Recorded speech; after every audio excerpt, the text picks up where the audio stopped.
what we discussed before the lunchtime at the Bundestag hall. It's African entrepreneurs should plan and aspire beyond the fence. The fence is local. Some of them even don't do business outside of their region, district. Therefore, it is important that they have to come out from their box and expand their experience, their knowledge, their business activity. This is the intention of the paper. But we have to start why I'm saying that entrepreneurs in Africa can play a catalyst role from the mess and all problems we were discussing the last 3 days about African economic, social, cultural, political stability problems. Now, before I go, let us see this word of wisdom. The first one is, these are really by prominent people. I believe, let's say, we must answer 3 fundamental questions about the future management of global economic interactions. What are these? Number 1 is, what is true? And we should know what is true and the desired endpoint. Always, any of us as individuals, as groups, as nations, as continent, we need to have a desired endpoint. What is worthy of our ambition and our efforts? That should not be left to individuals, including starting from the individuals up to the macro or mega, we call it mega level, okay? Mega, macro, meso, micro. Secondly is, what is the full value to be created? What do we want to create? What do we want to achieve? Tangibly. We were talking, but finally, after the end of this conference, we need to do something, to achieve something. We must know in every activity there are purposes or achievements. Therefore, we need to know that. Not just the economic value, but social value, cultural value, anthropological value, integration, all they can put together here. But they are not without sacrificing. We need to evaluate the trade-off. Our efforts should worth. If I came here, then I should evaluate the cost benefit of what I am doing because I have limited resources.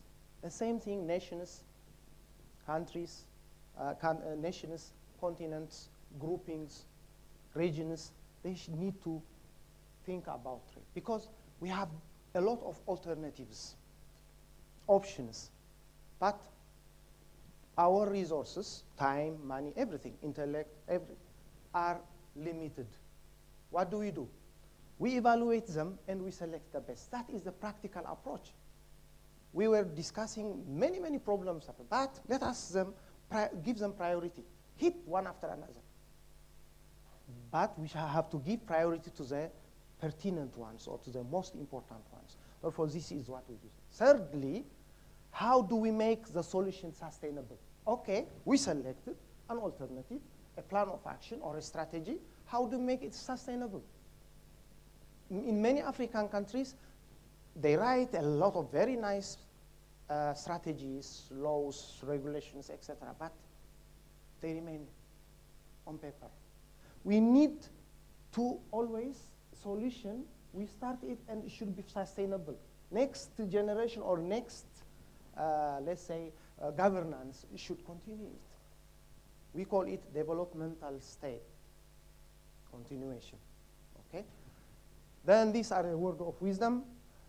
Then the importance of innovation and entrepreneurship. The first one, the most, as I said, Abraham Maslow said, the most valuable 100 people to bring into a deteriorating economy are not politicians, economists, scientists, engineers, physicists, but self-motivated, talented, innovative, socially noble, and forceful entrepreneurs. That is that we want to create in Africa.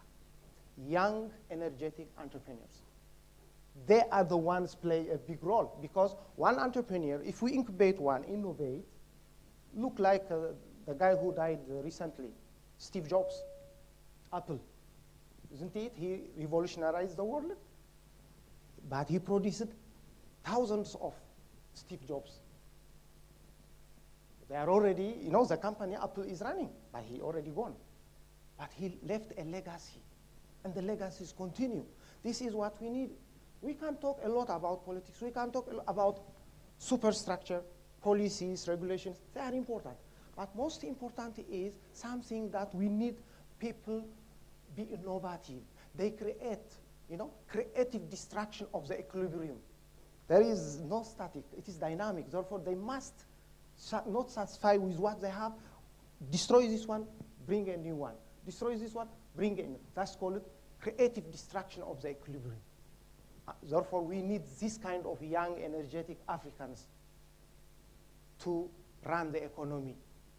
The hand of the destiny of Africa is, that's why President Obama said once, the destiny of Africa is in the hands of young entrepreneurs and leaders of Africa.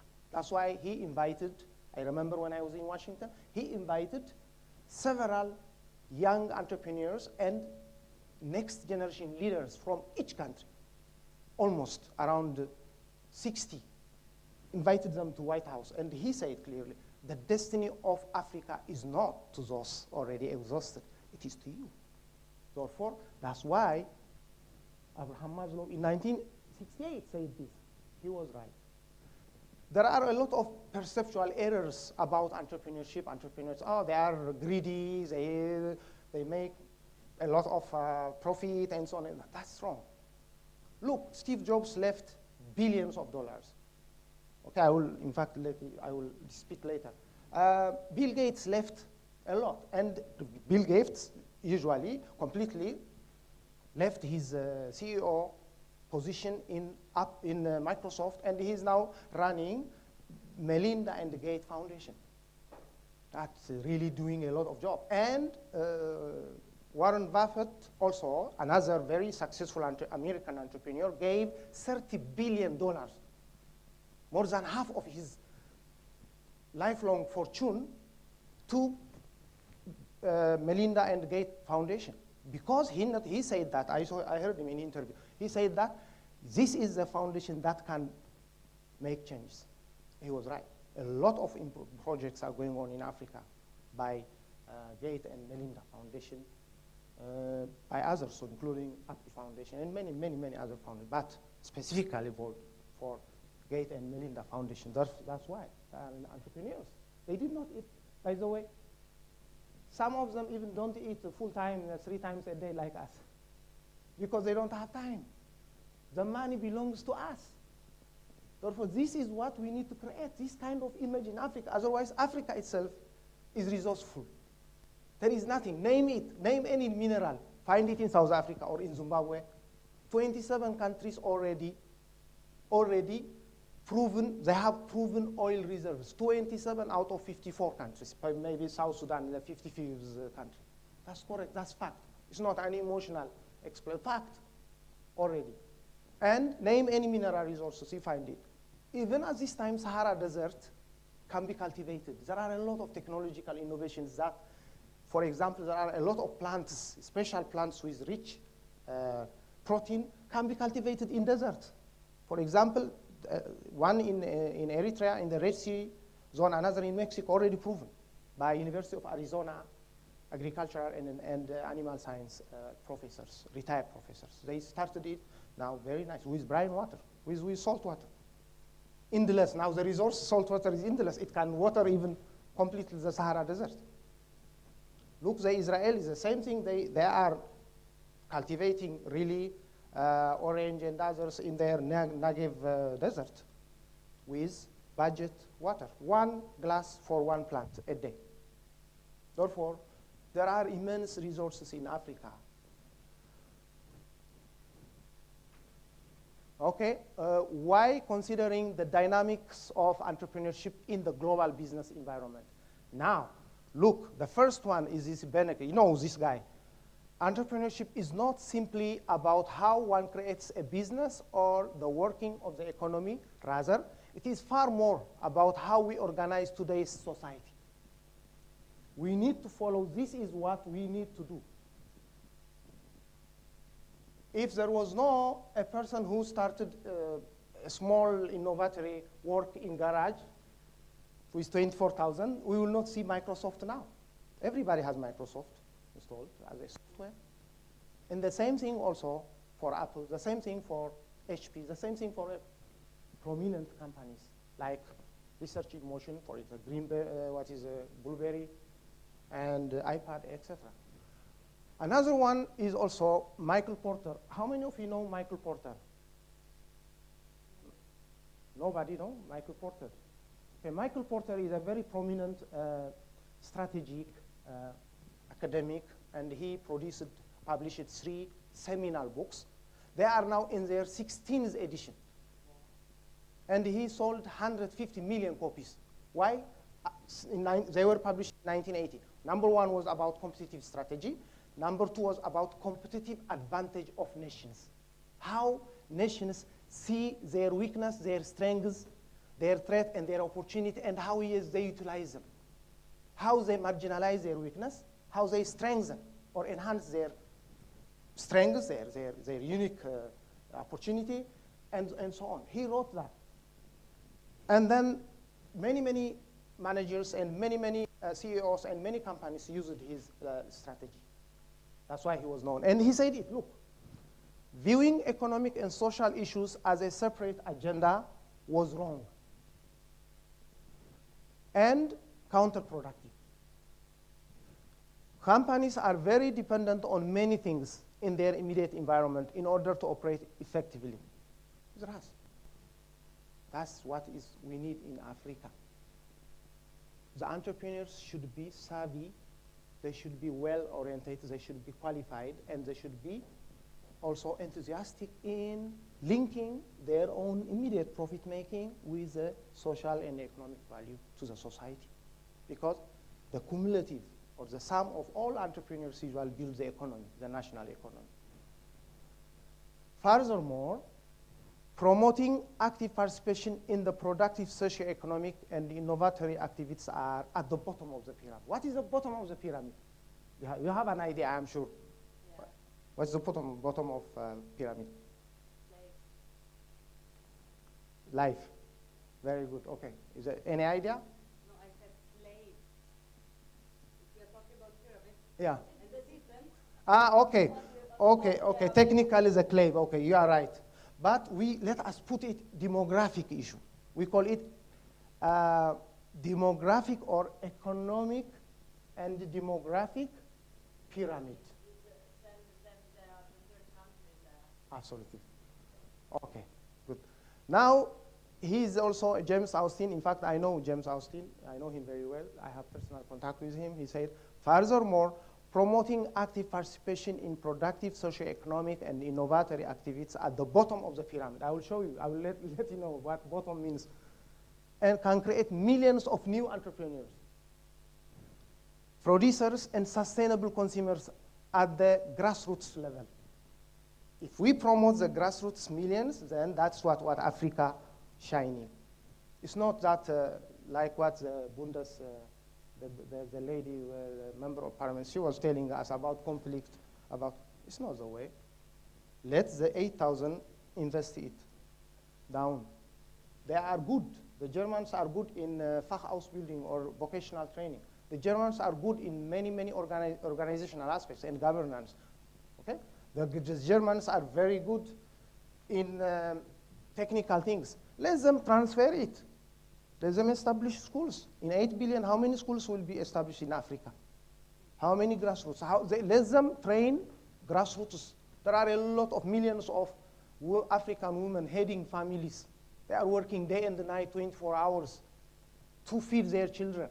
Let them train them, give them seed capital, and they will see. They will improve. They did this one in Bangladesh with microfinance.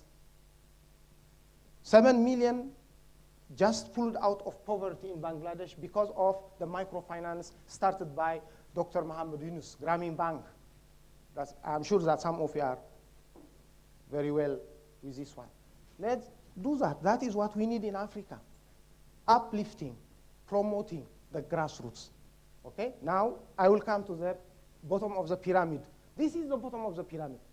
Now look, of course there are some improvements. This was old, the old, let's say old data, but look, we are now in the world 7 billion people reached last time. You remember that probably it was. Now, out of 7 million, let's say that this was old data, but let's increase it to 200 million. Out of 7 billion people, 200 million get 20,000 or above income per year. That's it. It means more than 80% is controlling by 200 million people in the world, the total resources, about $38 trillion altogether the world produces. Out of it, 14 million or 15 million in the United States, and you can 2 point something trillion here, Japan, etc. Altogether is 38 trillion. Now look, 1.7 billion people earn between 1,500 and 20,000 a year. Now, 4 billion people earn 360 up to 730 a year, but it could be increased now a little bit. And the rest, look, destitute. This is the world we have. Then, that's why, like those people, prominent people say that, let's bring these people into production. Let's make them producers. Let's make them entrepreneurs, survivalists. Let help them to help themselves. Then the whole innovation, there will be a lot of Albert Einstein, there are a lot of Schubert, a lot of others will produce from Africa, definitely from like any other. That's a simple matter, but we are not targeting. Many African countries use the development aid, 8 billion something from Germany, 2 billion from this, supplementing their budget for consumption. It's not being used the right way. That is what should be asked, but there are other many factors are involved with this kind of. How many of you know Moyo, Dambisa Moyo? Dambisa Moyo wrote about the problem of AIDS in Africa. Aid means not aid, money. 60 years long, Africa received $1 trillion in terms of development aid. In 1960, an ordinary African was better off than now. The poverty is more now than 60 years ago, 1960. Where is this $1 trillion? Where? This is what we need to talk. That's a serious matter. That's why she wrote a book, and she was a World Bank economist, Oxford University, studied in Harvard University. Very small book, I read it, and very powerful book. Why that development aid so far, 60 years, didn't work. Therefore, the target should be this. If we uplift these 4 billion people, then we will see miracle in this world. No poverty, we will send poverty to the museum, like yesterday, Deutsche Museum. There was a poverty called, now here is how people living. They didn't have shoes, that was poverty in the museum. They must take it to the museum. But uplift to this one. Now, concerning that, the bottom of this was parallel. Unfortunately, he died last year, unfortunately. Very nice guy.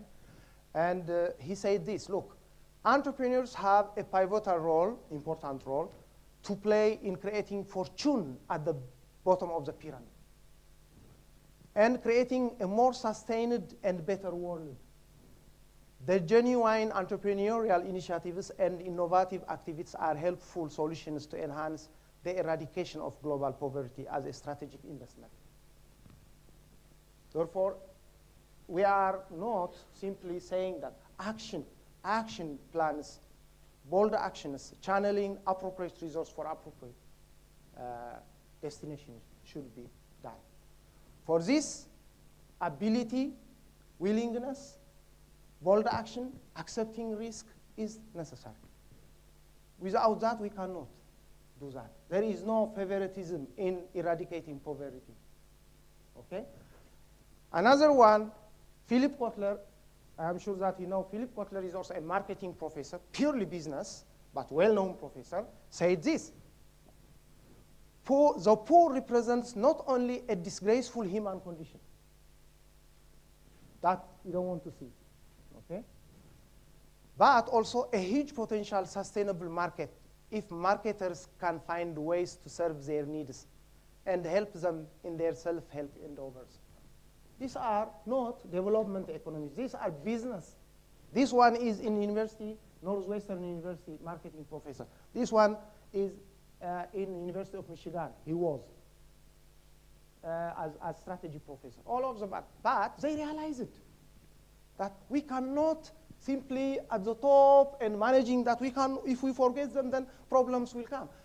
Two worlds, you know, this one is healthier and this one is sick. They cannot live together. Either the sick will affect this one. Okay? This is what they are saying.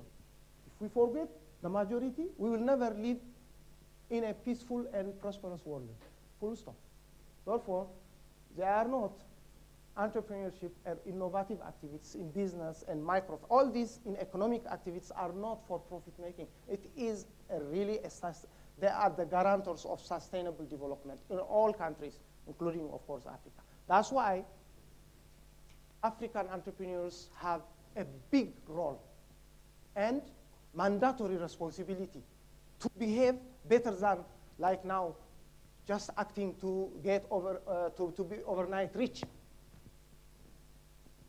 Air-to-air business, unproductive business, import-export, bringing from China. No. Why don't you? They can help a small business, a small manufacturing business, a small other business, and then disseminate it to the local. The local people usually, if they link them, they don't need to buy from China. At least partially, they will help them. Farmers are conscious. They know. They know. The next door is their own person, their own entrepreneur. If they have good harmony, then they will support one another. Now we can see the area of entrepreneurship. I am sure that I want to really insert your perception about entrepreneurship.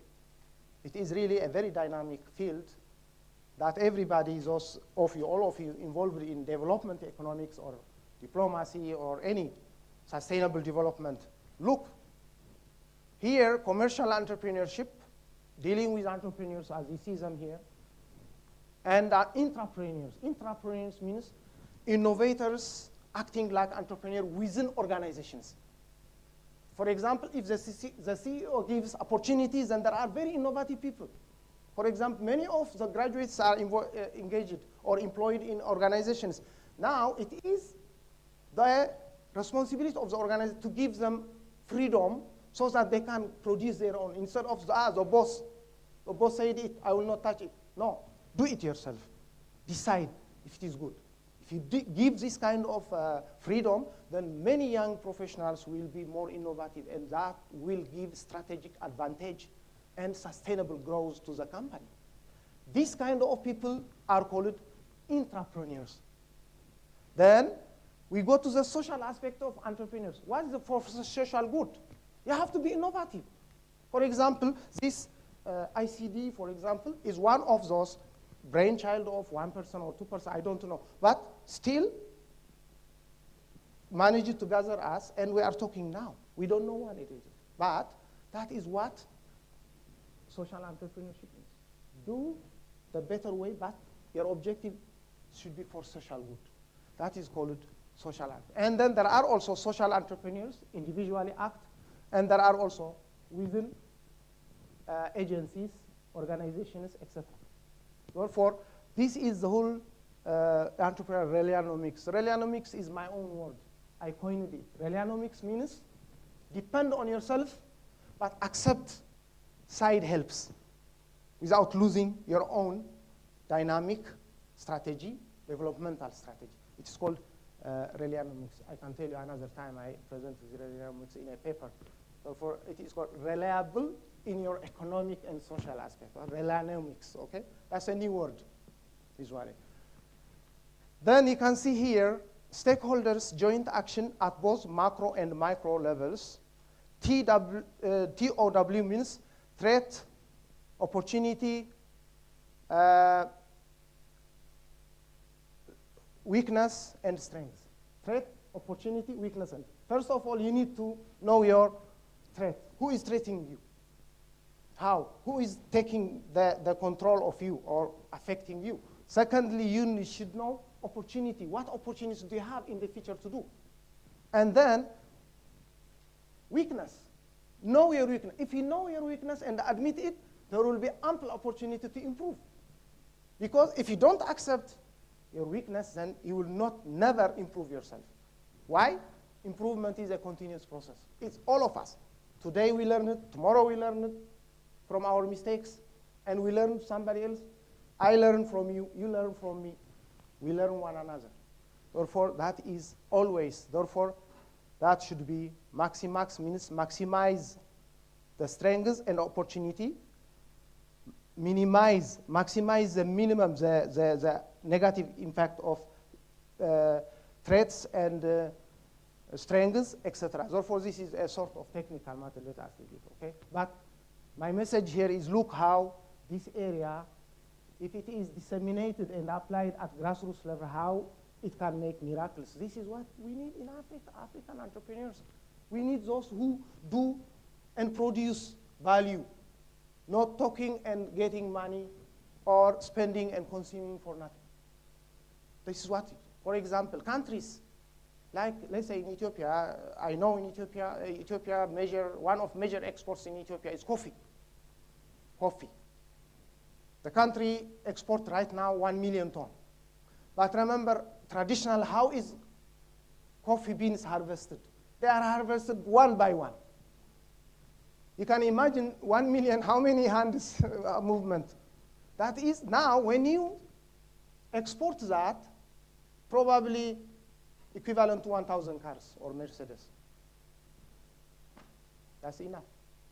Therefore, we need to know this type of conditions. The money, hard-earned resources should be utilized in a most efficient way. I am an economist or an entrepreneur, that's why I'm dealing with more efficiency, effectiveness, optimality, etc., of resources allocation. Okay. Now you can see entrepreneurs usually related, especially in Africa, with mostly small and medium businesses. There are not many big companies except in South Africa. Even in South Africa, they are controlled by Anglo-American or De Beers or this, that. There are, of course, many, but they are not so much rooted. Anyway, majority of local entrepreneurs in Africa own small or medium, maximum medium size companies. That's why we call them small enterprises. Now, you can see if the majority, even here, 90% of businesses are small, according to the German definition, small and medium. Therefore, they are very important. You can see contribution to GDP very high in Africa. Mass employment generation very high. Every entrepreneur can hire 3-4 people. Then there are 1 million entrepreneurs, or let's say 100,000 entrepreneurs, then they will hire almost 1 million. Therefore, that is also a poverty reduction and promoting fairer distribution of income. If there are more small entrepreneurs, then the distribution of income will not be skewed. It will not be monopolized. Therefore, they play a very big role even in incubating entrepreneurship, like what we say here. Means of entrepreneurial and innovation promotion and development. Now, lastly, we can here see enhancing the participation of African entrepreneurs in the global business environment. How? Well, of course, as I said, genuine entrepreneurs are the engine of sustainable economic development. We need all of us sustainable. Our development should be sustainable. If it is not sustainable, then again we'll back to square one, 0. We will never see. Therefore, to do that, they need a proper governance and encouraging environment. That's very clear. They can make a pivotal contribution to development, but they need these preconditions. Okay. Okay. Okay, but they confront challenges. Now we can see these are the core factors that prevent African entrepreneurs from taking or coming out from their box and involved in the dynamics of what we see today or this 21st century of business. There are enhanced, they are in my paper, if you go to, you can read them. Enhanced globalization in economic and trade interactions, world trade, economic liberalization of trends, fast expansion and so on. These are all factors. We don't need to. But they are affected African entrepreneurs. They cannot simply control and domain and the tranquil doing their business. Now, many goods and other entrepreneurs coming from outside of the border are coming. They are competing with them. Therefore, if they sleep, then they will die fast as entrepreneurs. It means mortality rate of their companies and as in entrepreneurs. Therefore, that's very important. Any African entrepreneur should see this effect and how to tackle with it boldly, skillfully, and effectively. Unaware of the global economic interaction. That's one challenge of African entrepreneurs. They are not aware. They have problems, many of them, because of market imperfection, high demand and shortage of goods that are tranquil and they get profit. Many of them are speculative profits. The global international business environment creation, we can, as I spoke this morning, African entrepreneurs should be aware of this and should engage in promoting strategic partnership, cooperation in terms of subsidiaries, joint ventures. Always when you talk with African entrepreneurs, do you know what it is? International business? Import-export. Import-export is the most unproductive business for country economy. It's not contributing. It is contributing, but not so much. There are others in dealing with international business or global business. Look this.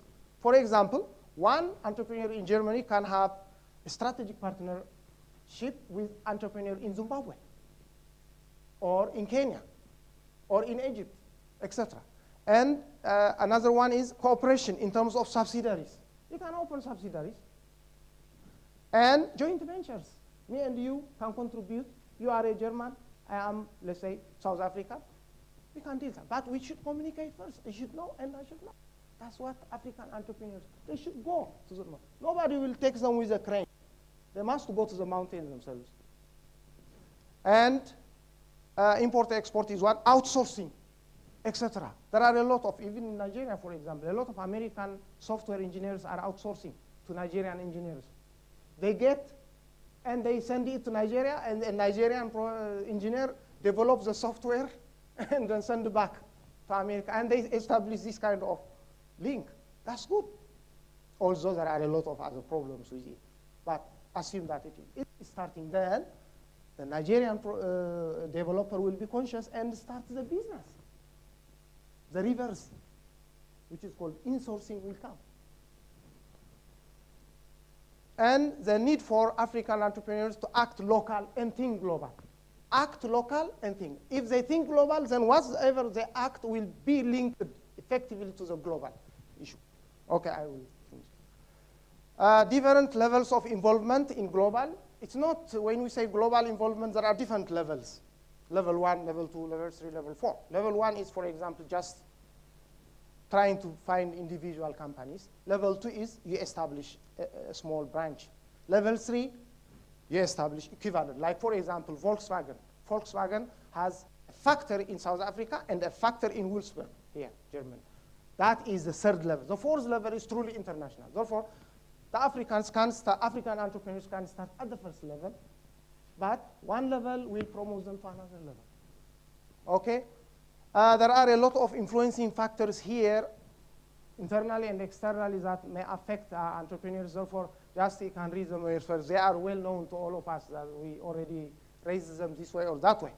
What should be done? Now, I can say that they should do this, they should do that, but I should show them how they do that. That is important. That's our job. Instead of saying, he did not, criticizing that, our governments are not good, this guy is not good, this entrepreneur. No, we need to show them. For example, look, the need for effective and appropriate policy and strategies for development. The need for this one is the background. Then the next one is successful implementation. Why? We need to be smarter. What smarter means here? Specific, manageable, achievable, realistic, timely, effective, and resourceful. This is what we need to action in that way. And then that we will proceed to successful implement. Now this is those stakeholders can collaborate to promote African entrepreneurs. For example, you can see this is the business sector, civil society, and concerned government sectors, and development aid agencies like there are a lot of development agencies, starting from World Bank. Therefore, then the policy implementation dynamics of promoting entrepreneurs for wider outreach. What, how, who, where, why? We have to answer this one practically. That's what action program means. This is a very good, it is called value chain analysis of sustainable entrepreneurial incubation and development. You see, these are called support activities, for example, desired institutional capacity, market mechanism, suitable regulatory framework, infrastructural facility. Then this is a process. This is the primary activity for promoting African entrepreneurs. We need to produce this kind of framework and then one by one attack it, okay? Take measures. Another one is, let's say, I just brought an example here in the implementation. The project, Gender-Aware Entrepreneurship in Botswana. Project background and rationale. Project description. There are activities. You see, these are some of the details, and then you can continue. For example, potential sources of project funding, let's say Canadian International Development Agency, Government of Botswana, local Canadian partner, Canadian Council of etc. These are possible stakeholders. Therefore, we need to the joint action, then the result will be much, much higher and much, much productive. Look this. These are two entrepreneurs in Tanzania. When President Bush visited Tanzania and the other African countries, these ladies produced this in their cottage industry. Then many Americans were, in fact, I bought also myself from Washington market. Many Americans were very enthusiastic. You know, these two ladies, they produced 2 million and sold it each $50 from zero. And that's why, you see, now, in fact, President Bush himself declared in Washington with all those news channels about this. And many Americans bought almost a million product. They became successful. Then, they say that, oh, this little matter, that is innovation window. They continue. And others will take them as role models, an example. This is what we need. Otherwise, we will never get out from the vicious cycle. Teufelskreis. Never.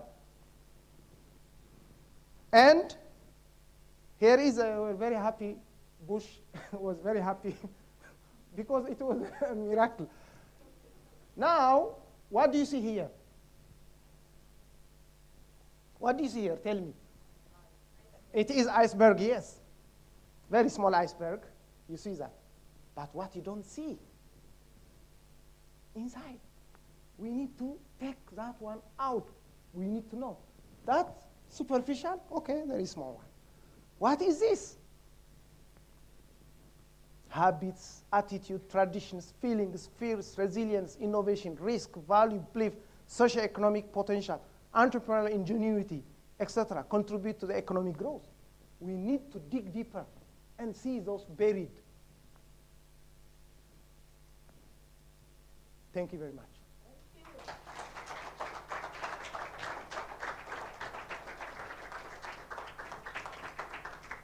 Thank you very much. Okay. So I know that you already asked questions this morning, but I would like to know if you have new questions and comments regarding this presentation.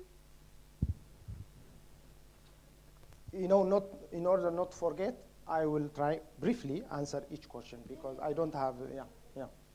No, mine is less a question. It's just wanted to say it was a very inspiring lecture. Thank you. And it was actually the most inspiring lecture I'd heard during the whole conference, because it was really something of which steps were to be taken by the Africans themselves, and yeah, that it's also manageable. So I just wanted to thank you. Thank you very much.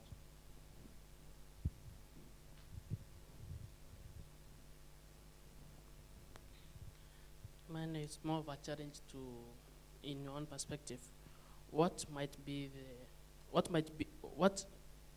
a CEO from a European country done when he or she is placed in the front line in Kismayo, because in the context, Africa is so difficult. Yeah. And you may be sure that most of the CEOs in Africa are really trying to manage and to make the little out of the difficult times. Mm-hmm. And so, would a CEO from a European country put on a front line in Kismayo, which manage the way the Africans are doing it?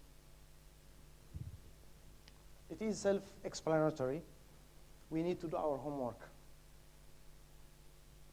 If I correctly understood you, they don't do. It is our own problems, We need to be beyond the fence, instead of just looking our narrow interest. That will not get us anywhere. I guarantee you. If you are weak, don't expect that people will respect you. People will attack you. They will take from what you have. That's simple fact. Therefore, what we need to do is, first of all, as everybody said, let's put the people into economic activities. They will solve the problems themselves. But our problem is still emanating from the top and then go down. Okay? Therefore, in Kismayo, yes, for example, the government of Kenya is spending millions of dollars. That could be channeled for many other solving social problems and development. Therefore, the most important thing is always keep informing the public, okay? Keep trying to, of course, there will be sacrifices, but let's accept the sacrifices. The Germans accepted the sacrifices in 1945. They completely, this Berlin Gazette was completely demolished, but they built it. Why? Because they took bold action. We need to take bold action. That's very important. I saw it, I studied here 25 years ago as a young student. But when I see it now, at that time even, it was already done, the job done. But in Africa, 20 years is nothing. We should make not only 20 years.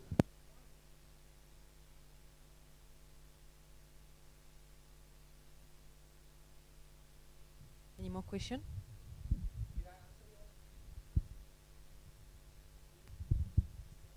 Okay, then you can ask me. Ask me.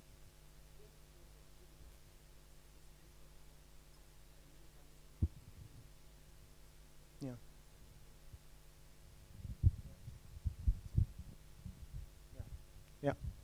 Yeah. Not many countries have been willing to pick or invest in those particular countries because of those difficult times. But you find that actually the African countries themselves are taking it upon themselves, like in the case of Somalia, no actually European countries interested at all.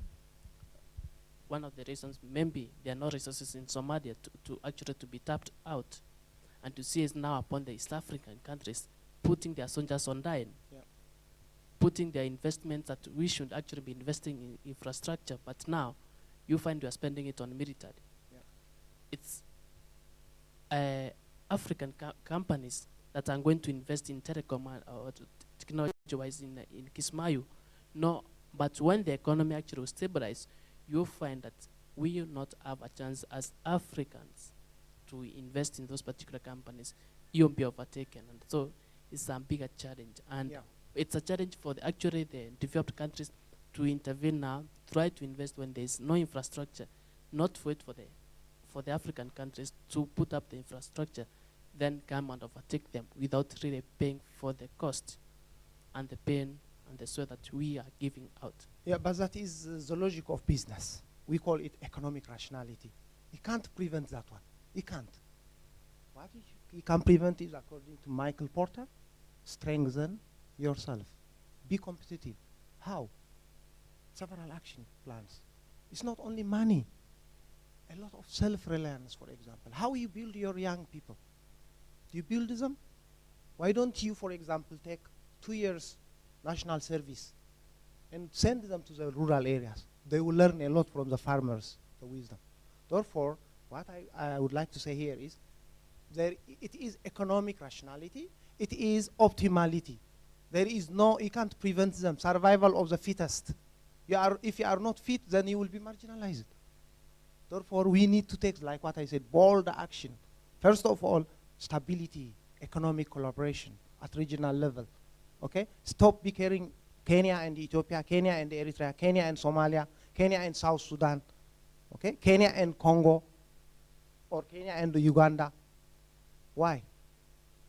This one, if they mobilize their own resources, I can assure you they will grow 15%, 20% a year.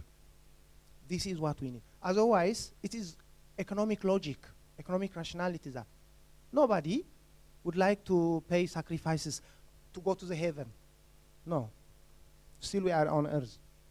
Therefore, we need material wealth. Therefore, everybody is doing the same thing. It is survival of the fittest. If we are not fit, then somebody will eat, and we will be night watch people. Others are eating, will be night watching. What's going on inside, we don't know. Okay? Until we enter and again also do what we want to do. Is that clear? Okay. Thank you. Another question? Thank you very much, Prof. I think, like she rightly said, you really inspired us. And not only that, you gave us the information, you also went ahead to tell us how we could possibly move from the stage we are to the next stage. In line with that spirit, I want to suggest there are lots of, in fact, I must say that Africans have entrepreneurs. I don't know about other African countries, but Nigerians, they have. we know, Oh, yeah. everybody knows that Nigerians are very skillful, they are entrepreneurs. All we don't have is just the enabling environment to start off.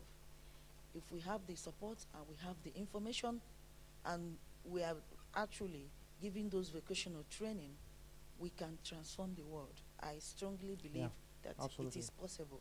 Absolutely. On one hand, I am asking, is it possible? Because I know that even as we are discussing here, there are enthusiastic young European entrepreneurs also very much that who really want to, like, if it is possible, you begin to think towards, can I invest in Africa? Yeah. I don't know if I'm speaking your mind. But maybe because of some issues, you don't really know how to start. You don't know you have this fear of, you don't know how to come about it. Is there a way, these two young entrepreneurs could be linked from both countries? Yeah. And the essence of this conference is to bring us together. And on the other, at both ends, we could work to create those safe environments that could ensure that once you come and invest, you are safe. Absolutely. These are all you need to come in. How do I know the right source? Who am I supposed to deal with? So that when you come to such continents, no matter how small, it doesn't mean you have to be a multinational company, even if it means in supporting development of little, like I remember the ambassador to Mauritius yesterday. Mauritius. Yeah. She said something about just producing something of a lamp, little things that really matter. We may be looking at big things, but maybe from the African concept, it could really sell in Europe. So all you need is, who do I really interact with?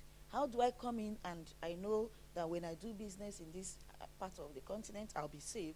And such entrepreneurs could be linked together, and from there, absolutely, if somebody comes up with a concept, we can break through all those initial challenges, because we have somebody in Europe coming up with his own part of, partnering with such young entrepreneurs in the African level, and together we can work and achieve something for the good of everybody. Thank you. At the African level, including at international level. By the way, as I told you, you remember that we had a discussion. We developed, including others, developed a GO program, Global Opportunity Program.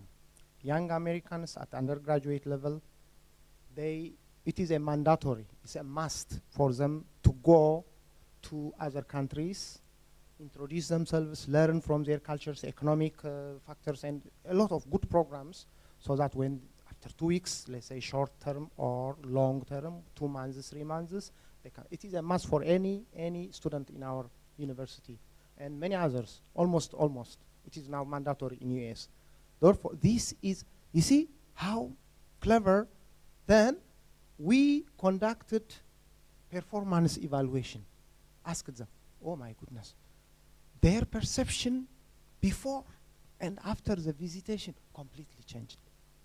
Here is my friend here is my colleague, American, and probably the first day he was afraid. The same thing many American students I teach them. But when they came, do you want to go to Botswana? Of course. Do you want to go to Kenya? Of course. But Kenya, the first, what do they eat? What do they? But when they saw, they are like it, and some of them even volunteered to go back to help and to work. Absolutely, you are right. But not only African to Africans, but Africans also, we should do our homework. They are now sending, because an American manager, an American expert will be then geocentric expert. Geocentric means well aware of what is going on internationally, culture. And that's the reason that we are sending people. And parents are willing to pay up to $5,000 extra. Because it is like what, there is a good proverb which said, if you want to write a book about China, either you have to read 10 years about China, read books 10 years, or go and live in China for 1 year. That's equivalent. The same thing, what is going on. But you are absolutely right. These people here, here in European young entrepreneurs or American entrepreneurs, they are not also, many of them take risks. Don't assume that money is like manna coming. No, they work hard. I know many borrowed money in order to realize their adventure or their. We need to do that.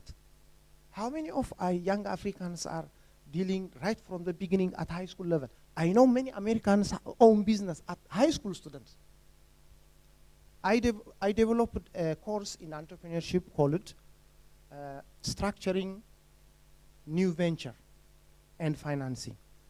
In the course, we coached them to write business plans to realize, let's say, business venture, but we gave them, our faculty, our business school gave them $100 to each student. Now, I prepared action plan. You go make business in 3.5 months, come here with 3,000. Don't borrow any money. You can buy after, you can pay later, but don't borrow. Use the 100 seed capital, bring. 97% of them brought 3,000 plus. They said, if I invest 100 and get 3,000, because we forced them, 3,500, there is business here opportunity. Many of them continue the business. Then we developed, we organized a trade fair. We invited stakeholders from government, banks, private sector, venture capitalists, and so on. Then if they find it attractive, they start talking, serious negotiation. Then they need the money, what they need for the business, etc. We are doing this one. It's called hands-on and practical course. That force, otherwise they will fear. If I don't give you $100 and go, otherwise you will not graduate, you will do it. We need this kind of. Thank you, Dr. Tesfayohannes. Yeah. And please join me for a very, very warm welcome for Dr. Tesfayohannes.